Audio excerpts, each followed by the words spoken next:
ابن عمر سے پوچھا کہ فلاں جگہ کے اندر ایک شخص نے گستاخی رسول کی ہے، آپ بتائیں اس کے بارے میں فتویٰ کیا ہے؟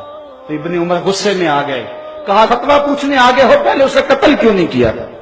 اور یہ بات ہمارا موقف دو ٹوک اور واضح ہے کہ گستاخ رسول واجب القتل ہے، اور اس کو بطور حد قتل کیا جائے گا، بطور تعزیر قتل نہیں کیا جائے گا، اور اگر وہ معافی مانگے بھی تو چونکہ بطور حد قتل کیا جائے گا، اس کی معافی قابل قبول نہیں ہوگی۔ آج یہ بھی فلسفہ لوگ تراش رہے ہیں کہ حضور نے اپنے دشمنوں کو معاف کیا ہے۔ اپنے بیٹے کے قاتل کو کرنا معاف تیری جوان مردی کا پتہ چلے، کرنا سنت ادا، اپنے گستاخ کو معاف کرنا، دشمن کو معاف کرنا اور بات ہے، لیکن محبوب کے دشمن کو معاف کرنا اور بات ہے۔ دوسرے لفظوں میں یوں سمجھ لو، اپنے دشمن کو معاف کرنا جوان مردی ہے، اور محبوب کے دشمن کو معاف کر دینا بے غیرتی ہوا کرتی ہے۔ اس لیے 1400 سالہ امت کی تاریخ میں کبھی ایسا نہیں ہوا کہ کسی مومن نے گستاخ رسول کو معاف کیا ہو۔ یہ دو ٹوک اور واضح ہمارا یہ موقف ہے کہ حضور کا گستاخ واجب القتل ہی ہے اور اس کا سر ہی اڑایا جائے گا۔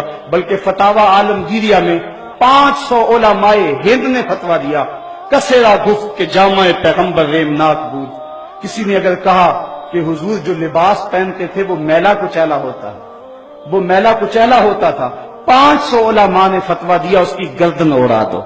جو حضور کے لباس کو بھی میلا کہے، یہ تو وہ نازک بارگاہ ہے، لے سانس بھی آہستہ کے دربار نبی ہے۔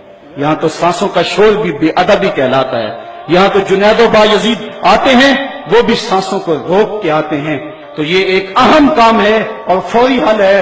گستاخان رسول کے سینے میں یہ ڈر رہنا چاہیے، جس کا کبھی کہا جا رہا تھا کہ سلمان رشدی کہتا ہے اگر چڑیا بھی پر مارتی ہے تو میں کانپ جاتا ہوں کہ کوئی غیرت مند مسلمان آ گیا ہے۔ تو اگر اس کا یہ خوف بھی ختم کر دیا جائے پھر تو گستاخی رسول کا باب ہی کھل جائے گا۔ اب ہی جو ہے وہ 22 ممالک کے 75 اخبار اور 200 چینلوں نے یہ خاکے جرأت مندی کے ساتھ جو ہے وہ شائع کیے، اور یہ پہلی مرتبہ ایسا ہوا ہے، ورنہ 14 صدیوں کی تاریخ گواہ ہے کہ کبھی بھی ایسے تحریک کے طور پہ جرأت نہیں ہوئی کہ یوں حضور کی توہین کی جائے۔